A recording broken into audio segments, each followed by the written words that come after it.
State asida democracy ki thabak thoram sing makhatana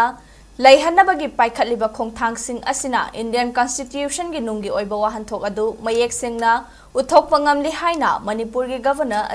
Bhalla na fongdokre wafam asi Manipur lengak na silaga palace compound te leiba MSFDS ke auditorium da pangthokpa Constitution Day gi thoramda mahakna fongdokhibani thoram adu da hanagi Chief Minister N Viren Rajya Sabha gi MP Ningthau Sana Jawbalai Semba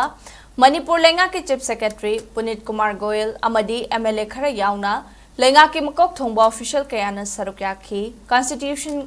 ngakna thabak tawgani haiba apunbagi wasak lominaba yauna pangthokiba thoram aduda Governor Bhalla makhatana hai state asigi hai singlaba CSO sing amadi talent lairaba naha singna mahi masing sana khotnaba art and culture amasung entrepreneurship ta Manipur asi atopa state singdagi mangjil thana ba hotnaraga lakli masina India ke constitution da piriba wakhalon sing aduna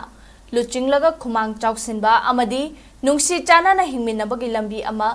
yatlakpagi mami tai makhal khuding makki हिंसा की थवोंग सिंह थादोक्तुना लैमिनरिबा कांगलुप सिंह की मरक्ता इकाई खुमनबा ngang na chatuna lamdam asi hena mapangal kalhanaba hotnaba mathau tai Governor Bhalla na makhatana hai Constitution haiba si chumnagi document amakhak nate masidi aikhoibu hena pangal hapnabagi machakamani Constitution na naha singi punsi ikai khumnaba yauna khunai ama semgatpada chauna mating panglibani democracy bu hena mapangal kankhat hanaba aikhoi punna hotnaminaba tangai fade masina achumba wayel amasung manaba chakthong piba ngamba tungi lambi thamlamba ngamgani haina su Governor na makhatana fongdokhi.